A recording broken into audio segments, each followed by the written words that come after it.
श्री स्वामी समर्थ। तर आज आहे कालाष्टमी। तर कालाष्टमी निमित्ताने माझी अनघालक्ष्मी मातेची पूजा दर कालाष्टमीला म्हणजे दर महिन्याला ही असते। तर त्यासाठी लागणारं पूजा साहित्य आहे ह्या सुपाऱ्या, ह्या 5 सुपाऱ्या, ह्या 8 सुपाऱ्या आणि हे दत्त आणि अनघालक्ष्मी मातेच्या स्वरूप म्हणून ह्या सुपाऱ्या आपण ठेवायच्या असतात। तर चला आता पूजेला मी सुरुवात करत आहे।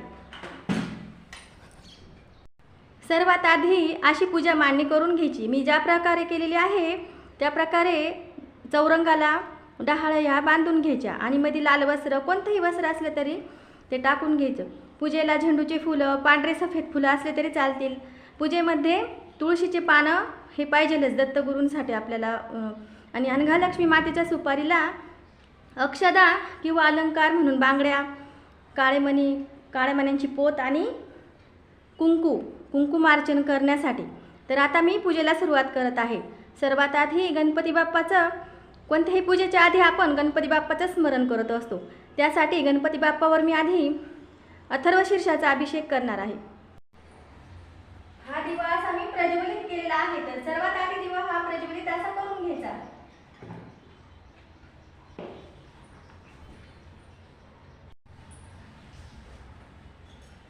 वक्रतुंड महाकाय सूर्यकोटि समप्रभ निर्विघ्नं कुरु मे देव सर्वकार्येषु सर्वदा।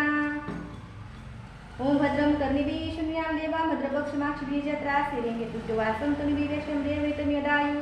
ओम स्वस्ति न इन्द्रो वृद्धश्रवाः स्वस्ति न पूषा विश्ववेदाः स्वस्ति न ताक्ष्यो अरिष्टनेमिः स्वस्ति न बृहस्पतिर्दधातु। ओम शांति शांति शांति मूल मंत्र। ओम नमस्ते गणपते त्वमेव प्रत्यक्षं तत्त्वमसि त्वमेव केवलं कर्तासि त्वमेव केवलं धर्तासि त्वमेव केवलं हर्तासि त्वमेव सर्वकलिदं ब्रह्मासि त्वं साक्षादात्मासि नित्यं वृत्तं वच्मि सत्यं वच्मि। अवतं माम् अववक्तारम् अवश्रोतारम् अवदातारम् अवदातारम् अवानुजानवशिष्यमोपश्चातात् पुरस्तात् अवतरतात् अवदक्षिणातात् अवचोर्धातात् अवधरातात् सर्वतो मां पाहि पाहि समन्तात्। त्वं वाङ्मस्म्यं चिन्मय त्वमानन्दमस्मं ब्रह्ममय त्वं सच्चिदानन्दादित्योऽसि त्वं प्रत्यक्षं ब्रह्मासि त्वं ज्ञानमयो विज्ञानमयोऽसि। तर इथे अभिषेक झालेला आहे। तर गणपती बाप्पाच्या मूर्तीला स्वच्छ पुसून घ्यायचं आहे आपल्याला। आणि स्वच्छ पुसून झाल्यानंतर गणपती बाप्पाची मूर्ती ही आपल्याला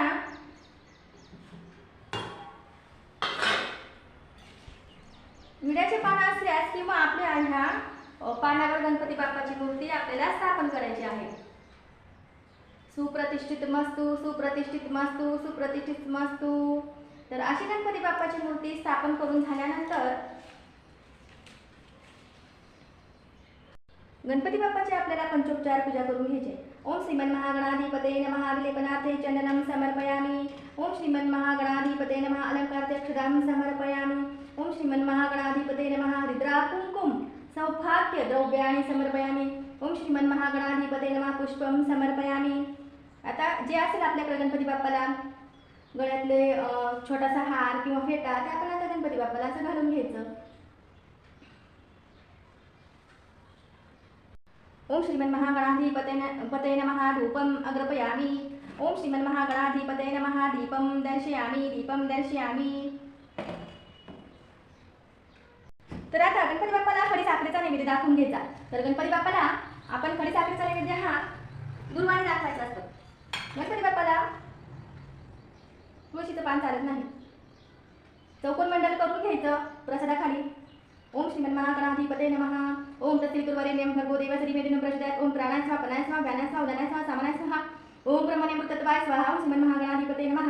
नैवेद्यं समर्पयामि। प्रार्थनापूर्वक नमस्काराने समर्पयामि। अशा प्रकारे गणपती पूजन झाल्यानंतर आता आपण मुख्य पूजेकडे वळणार आहोत। तर हे व्रताचं पुस्तक आहे अनघालक्ष्मी व्रत।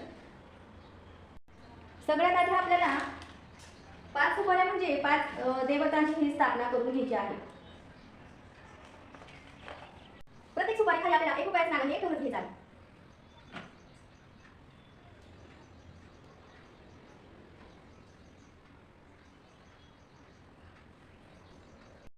तर आता आपण मुख्य पूजेला प्रारंभ करणार आहोत। हे तांदूळ पूजेला तांदूळ लागतात। ह्या तांदळाचं अष्टदल काढून घ्यायचं। अष्टदल कमल खूपच सोपं आहे।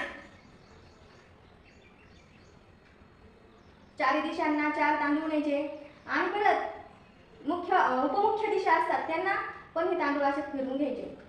तर हे झालं अष्टदल कमल। तर ह्या अष्टदल कमलाची हळदी कुंकाने पण पूजा करून घ्यायची।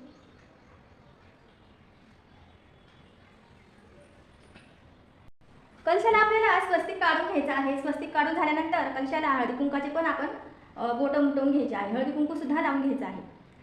तर आणि हा कलश आपल्या ह्या अष्टदलावर ठेवायचा।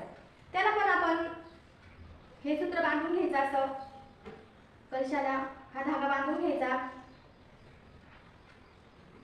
त्यानंतर कलशामध्ये हळदी कुंकू, अक्षरा आणि फुलं थोडंसं फूल वाहून अशी पूजा करून घ्यायची। तर ही झाली कलशाची पूजा।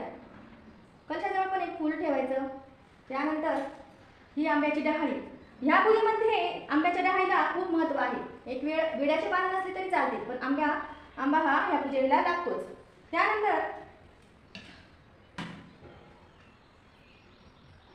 हे तांदळाची प्लेट अशी आपल्याला इथे ठेवून घ्यायची। त्यानंतर आता येणार आपले दत्तगुरु, अंधालक्ष्मी माता आणि दत्तगुरूंचे अष्टपुत्र। तर त्यांना सुद्धा आपण छान हे अष्टपुत्र आहेत, सुपाऱ्या म्हणून अष्टपुत्र स्थापना केलेले आहेत।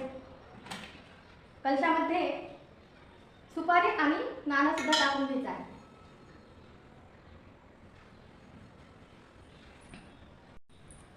तर ह्या 8 सुपाऱ्या म्हणजे दत्तगुरूंचे अष्टपुत्र। तर हे आपल्याला 8ही दिशांना ह्या सुपाऱ्या अशा ठेवून घ्यायच्या।